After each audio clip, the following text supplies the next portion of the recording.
and welcome to Round Robin. I'm your host, Robin McCormick with the City of Hampton. And if you are out there thinking, maybe I have a great business idea, I'm ready to stop working for somebody else and go out on my own, we have some advice and some stories for you. My guests are Tim Ryan from Start Peninsula? Yes. Okay, sometimes I get it wrong and say Peninsula Start. And Eunice Cofie-Obeng, who is an entrepreneur and has started the company Nuekie. So Tim, I'm going to start with you though, because Eunice is a graduate and a winner of Start Peninsula. Yes. Tell us how the process works and when it is this year. Well, Start Peninsula, it's started as a weekend competition. And typically what happens is on a Friday night, we'll have 30 people pitch their business idea. And they have 90 seconds to pitch that idea. That's quick. That is a short elevator speech. It's right very, there. very quick. Every word matters. And they don't have any question and answer period to answer anything that they didn't cover. There's no prompts. There's not anything. It's just them and a microphone with 90 seconds. And they do this in front of a panel of judges, much like Shark Tank. Everyone has seen the TV show. Mm-hmm. But it's like the preliminary round before you get to the... So after the 30 people pitch their idea, then the judges will deliberate, and then they will select the top 10 semifinalists.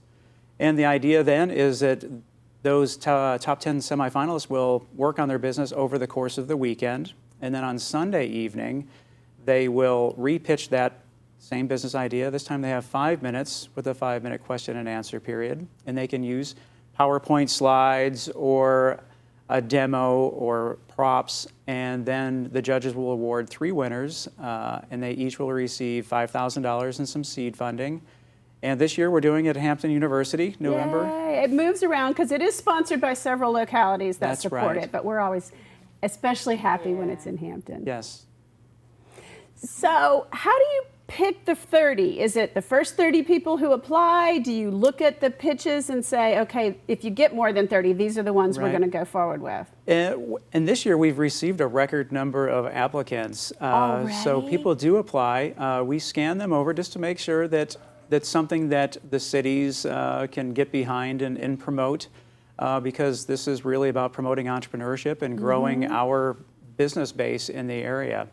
And we'll continue to approve until all 30 pitch tickets have been purchased. And then once the tickets are sold out, then that's when we close the window of opportunity. So how did you feel last year doing this? Like, was this the first time you've done it? No, actually, I've pitched in a lot of competitions and won a lot of pitch competitions. So it was nothing new to me, but I was excited because I was new to the area and I was looking for the startup community here. And I was advised by a friend who was a former winner, Oz, to go ahead and compete. And so I decided to sign up, and here we are.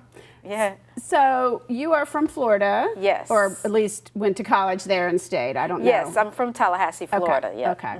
So when you moved here, you already had not just the idea, you had developed some of the products. Yes, I had the company in Florida, and I had been working full-time in the company for a couple of years.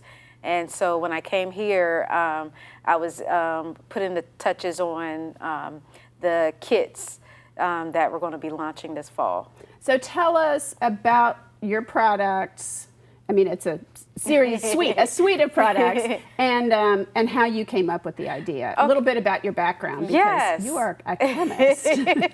So I started Nuekie in undergrad at Florida A&M University. Seriously? Yes. I had a chance meeting with a organic lab professor, Mr. Jackson, who taught us how to make hair relaxers and lotions instead of the regular labs that were assigned to us by our department. And so I just really got into it and started working with him, doing research with him, and they allowed me to use it towards my degree.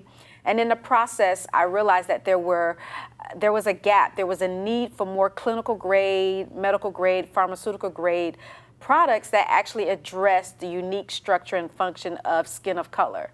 And when I say skin of color, that includes persons of African descent, Native Americans, Hispanics, Middle Easterners, Pacific Islanders, Asians. All of those people are considered people of color. And so we have diseases that present a lot differently than what you would see in Caucasian skin. Now, why is that? Well, the structure, like I said before, is unique within it. So, for instance, in African American skin, we have these cells called melanocytes, and everyone has them, but we have much larger melanocytes, which have more melanin in them. And so the more melanin, the darker the skin tone.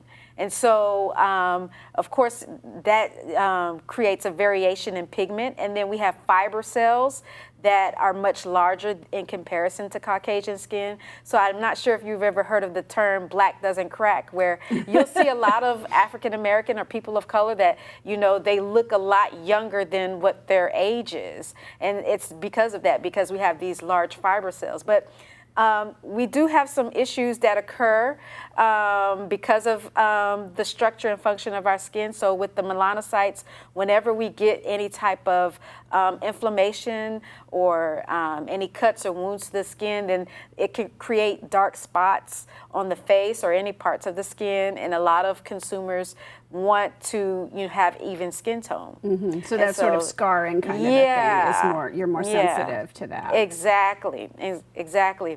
And so those are the things that I want to address through my company. There's a whole host of skin diseases and hair diseases that are not being addressed by the larger big box companies. They feel like one size fits all, and it doesn't. And so what I've taken from my research is being able to combine traditional African medicine and modern science to be able to address the common skin disorders that you will find in that population.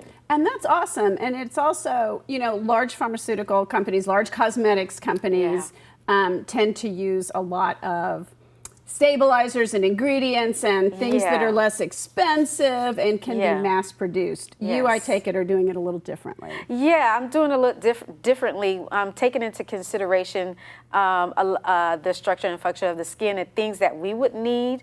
So I look at the ingredients that will provide benefits to our skin and hair, and I develop products based on that. So cool. Yeah, it is. So Tim, what was it like when you heard her pitch or worked? I assume she was on the Friday night thing, and then you have, it's not just you work on your business all day Saturday, it is you have people who help, right? And we are very intentional, and we want to create as many businesses as we can over the course of that weekend. So we have a mentorship component that is there. We target and attract mentors that want to give back. They realize that someone bet on them when they were building their company, and they have achieved that success, and they want to pass that success on forward. So from accounting or legal, marketing, sales, web development, we bring mentors like that to work with those businesses, to provide them with the resources and tools that they need to really move that business forward over the course of the weekend. And then we also have a speaker series that will have speakers talk about different topics. For example, how do you set your business up from a legal entity standpoint, or accounting? What's the best practices to start your business from an accounting point of view? So we bring all the resources, all the tools that people will need to really start their business, and this is the way to validate your business idea, to know that it is something that you should pursue forward. Well, and I think it must be difficult if you are the innovator, because typically you're the engineer or the chemist or the expert. Yeah. But the whole financing, legal, marketing, has that been a challenge? I wouldn't say it's been much of a challenge, because once I realized that this is something that I wanted to do as a chemistry student, I started to study business as well. So I made sure I took some business courses. I took advantage of the Small Business Development Center. I went to a lot of seminars, talked to a lot of experts in business, and read a lot of books. So a lot of the business end for me is self-taught.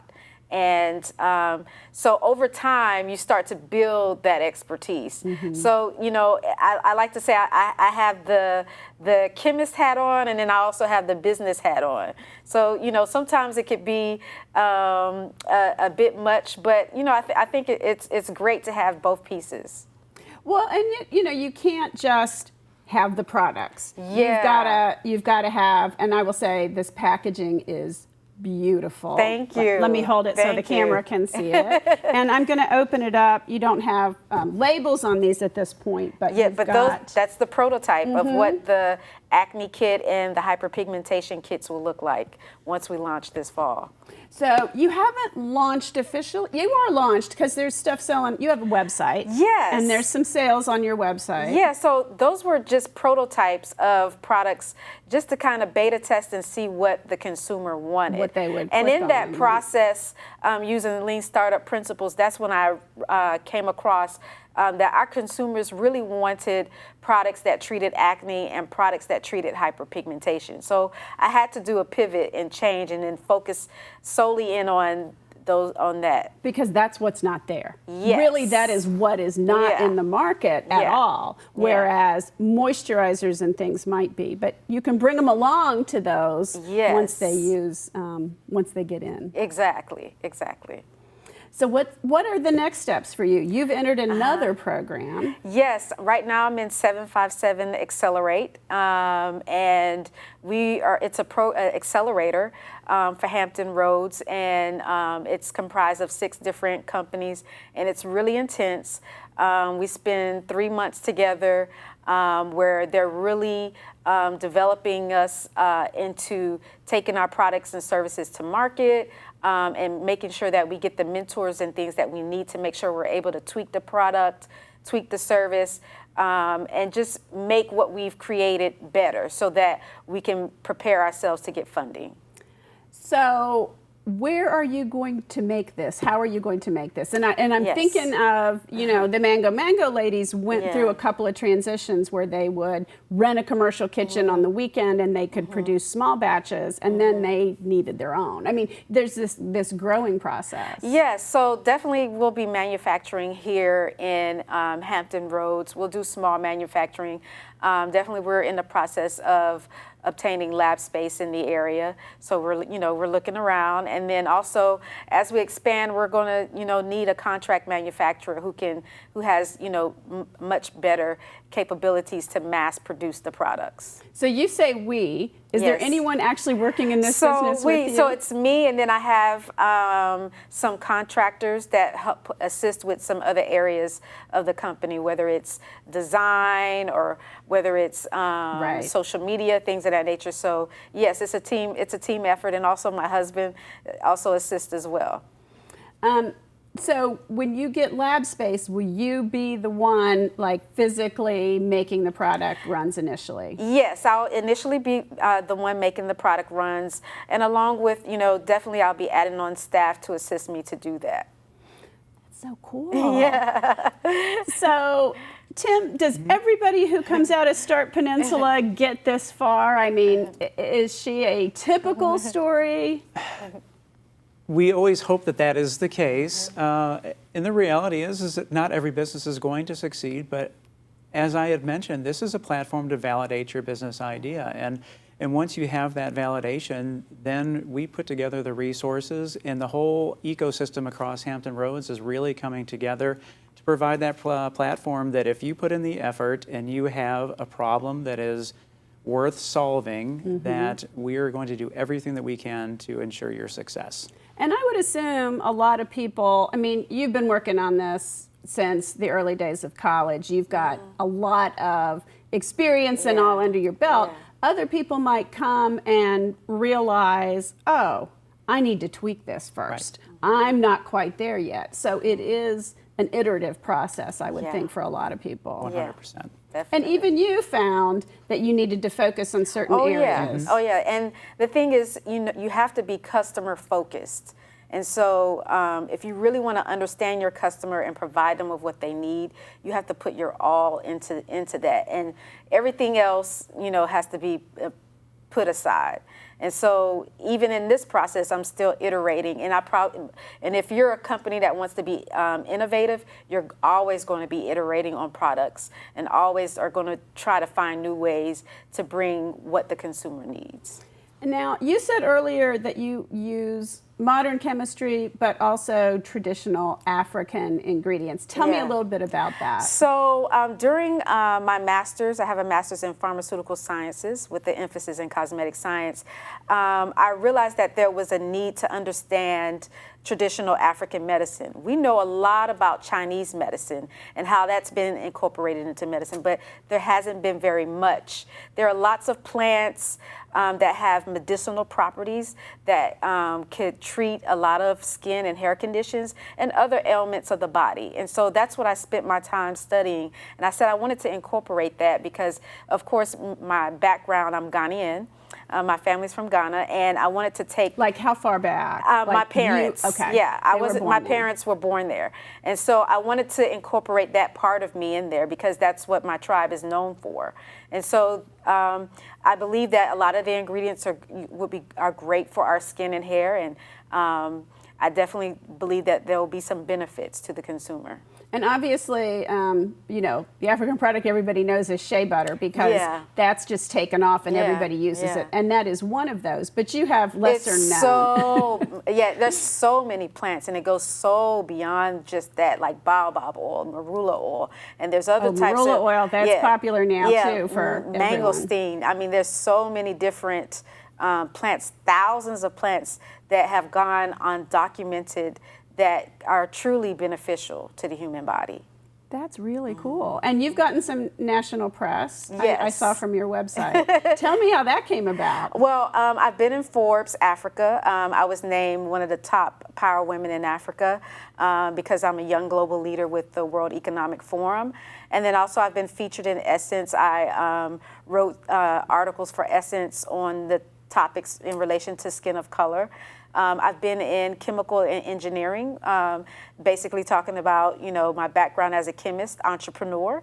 And so it's, you know, this journey has lent itself for me to be able to not only talk about what I do, but inspire others who want to become entrepreneurs in the science space to, you know, don't be afraid to step out and do that.